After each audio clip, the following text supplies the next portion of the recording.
So hopefully that will work itself out and none of us will get too sunburnt by that. I was struggling really to think what to do today because I'm not sure. I realise now after yesterday that there are 31 days in July, not 30. But I came to the conclusion a big theme would be good. My old pastor, Paul Tucker, used to tell me to read whole books of the Bible instead of just reading little bits at a time. And my father also used to say the same thing. And it is amazing when you start to read the Bible as it was actually written. When it comes to the book of Chronicles, there are all kinds of themes that run through them. And maybe we'll pick up on some of those. It really is a Bible overview. But one of the things that's very striking is just when you think it's absolutely over and there's no hope for the people of God, there is a sudden revival.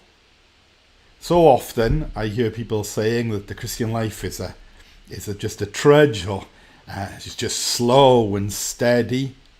But actually, that really isn't the case at all. God comes in power. We don't totally always understand, but he is God and he loves us. And he can raise the most impossible situations. In fact, he delights to do that. So if you feel your Christian life is over, if you feel the best years of your Christian life are behind you, then you're wrong. Because your Christian life does not rely on you. It relies on God in heaven and his relationship with his Son, Jesus, who is filled with the Spirit beyond measure. And in a moment, the greatest part of your Christian life can be transformed. In a moment, a church that looks like it's dying can suddenly know God's presence.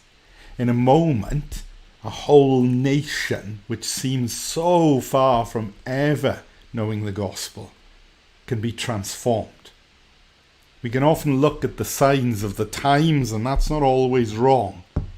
But the truth is, if God decided to pour out his Spirit on Great Britain, then everything would change. And God would suddenly be seen to be rule and be known. And we would question how we ever doubted him. One of the most remarkable incidents of revival is through a little boy.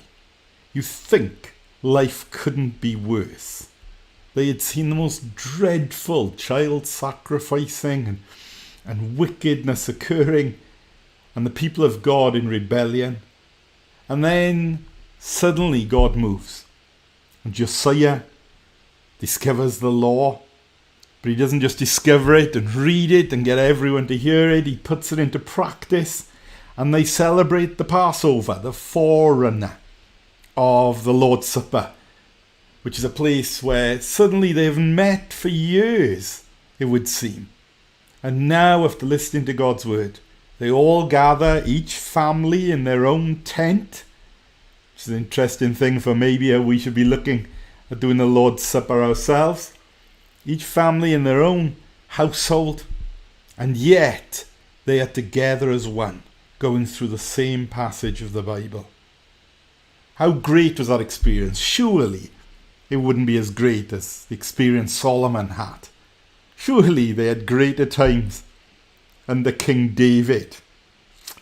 Listen to the text. It's in 2 Chronicles 35. The Passover had not been observed like this in Israel since the days of the prophet Samuel, and none of the kings of Israel had ever celebrated such a Passover as did Josiah, with the priests, the Levites, and all Judah and Israel, who were with the people of Jerusalem. A situation which couldn't be worse suddenly becomes greater than anything that's been seen since Samuel's day. If we feel there is no hope, not only do we know there is a God in heaven, but there is a God in heaven who delights to pour out his Spirit through his Son. And if we who are evil are willing to give good gifts to those who ask, how much more is the Father willing to give the greatest gift, his Spirit, to us as a church through his Spirit-filled Son, Jesus Christ. So pray for revival. Pray that God would pour out his Spirit in a great way.